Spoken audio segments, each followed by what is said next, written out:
కాబట్టి ఈ ఏది అప్రకటిత అత్యవసర పరిస్థితి అంటుంటాం కదా, మనం అంటున్నారు కదా. కాబట్టి ఈ అప్రకటిత అత్యవసర పరిస్థితిలో అతి తీవ్రమైన యుద్ధం ఈ బీహార్ ఓట్ల యుద్ధం అని మనం చెప్పాల్సి ఉంటుంది. సరే, ఎన్నికల సంఘం సవాల్ కూడా వాళ్ళు ఒకటి చూడండి, మీరు అఫిడవిట్ అయినా ఇవ్వండి, క్షమాపణ అయినా చెప్పండి, మూడో ఆప్షన్ లేదంటున్నారు. మూడో ఆప్షన్ మేము చర్య తీసుకుంటాము, మేము కేసు వేస్తామని వాళ్ళు ఏం చెప్పడం లేదు. అంటే రాజ్యాంగ రీత్యా వాళ్ళకేమీ ఇక్కడ రాహుల్ గాంధీ మీద ఇంకొకరి మీద ఏదో చర్య తీసుకునే అధికారం అవకాశం వాళ్ళకి ఏం లేదు. వాళ్ళ లాజిక్ ఏంటి, మేమే కదా అన్ని రాజకీయ పార్టీలను రిజిస్టర్ చేస్తాము, మాకెందుకు కొన్ని పార్టీల మీద ఇష్టం కొన్నిటి మీద అయిష్టం ఉంటుందని. ఇది ఏమన్నా వాదన? ఇది అన్ని పార్టీలు మీ పని అది కాబట్టి మీరు రిజిస్టర్ చేస్తారు. అలాగైతే జనన మరణాలు రిజిస్టర్ చేసేవాడు కూడా ఒకడు ఉంటాడు, వాడికి ఏం సంబంధం? భారతదేశంలో అందరూ అక్కడ రిజిస్టర్ చేసుకుంటారు. కాబట్టి ఎన్నికల సంఘం ఖచ్చితంగా ఒక పాక్షిక వైఖరితో ఉందనే ఎన్నడూ లేనంత తీవ్రమైన నింద మోస్తూ ఉంది.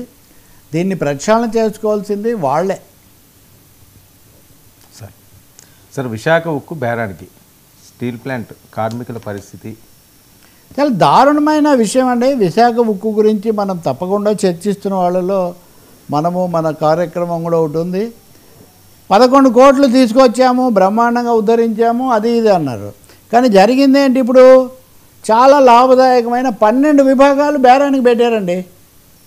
అంటే మీరు బట్టీలు బేరానికి పెట్టి మార్కెటింగ్ పెట్టి ఇంకేం మిగులుతుంది? అక్కడ డొల్లా ఉంటుంది. దాన్ని కూడా ఎందుకు, ఇది మన చేతుల్లో లేదని దాన్ని కూడా అమ్మేస్తూ ఉంటారు.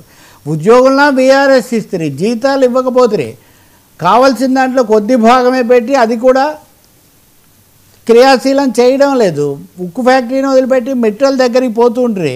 ఇప్పుడు చాలా స్పష్టంగా 11 విభాగాలను టెండర్ నోటీస్ కూడా పిలిచారు. దానికి 239 మెగావాట్ల పవర్ ప్రాజెక్ట్ను కూడా ప్రైవేటీకరిస్తామని. అంటే పవర్కే మీరు ఇచ్చారనుకోండి, వాడు ఇస్తేనే కదా ఇక్కడ పనిచేసేది. సో ఇలా కీలకమైన గుండెకాయలు లాంటివన్నీ కూడా. అయితే విశాఖ ఉక్కు అంతా మేము చేయలేదు కదండి, మేము స్టూడియో అంతా ఏం చేయలేదండి, కెమెరాలు చేసామండి, కుర్చీలు చేసామండి, అయితే ఇంకేం మిగిలింది? ఇక్కడ ఇంకా డొల్ల మిగిలింది, డొప్ప మిగిలింది. కాబట్టి పచ్చి మోసం, దగ. విశాఖ ఉక్కును ఉరి తీస్తున్నారు. విశాఖ ఉక్కును బంగాళాఖాతంలో కలిపినంత పని ప్రైవేటు సముద్రంలో వీళ్ళు కలిపేస్తున్నారు. చాలా ఘోరమైన విషయం. మాట్లాడితే తెలుగు జాతి, తెలుగు వీళ్ళ అభివృద్ధి, నా విశాఖ అనే వాళ్ళందరూ ఇప్పుడు ఎందుకు కళ్ళు మూసుకున్నారో, లేదా ఎందుకు నోర్లు విప్పడం లేదో చాలా ఆశ్చర్యం కలుగుతుంది. పైగా ఎవరి మీదనో దాడి. మెట్టల కోసం విశాఖపట్నం వెళ్ళిన వాళ్ళు ఉక్కు ఫ్యాక్టరీ కోసం వెళ్ళి మీరు చేయలేరండి. 11 కోట్లు మీరు అప్పు 11,000 కోట్లు, సరే 11,000 కోట్లు తెచ్చి అప్పులాళ్ళకి కట్టి ఇచ్చారు. వీళ్ళ కోసం కాదు అవి తెచ్చింది, వర్మ లాంటి ఆసామికి ఇప్పించడానికి. పైగా వీడి జీతాలకు వాడకూడదని షరతు పెట్టారు. ఇప్పుడు లోకేష్ ఉదాహరణకు చాలా కీలక నాయకుడు, కాబోయే నాయకుడు, ఇప్పటికే నాయకుడు. ఆయన విశాఖలో ఢిల్లీలోనే ఉన్నారు. ఆయన అజెండాలో చాలా విషయాలు ఉన్నాయి. విశాఖ ఉక్కు లేదు.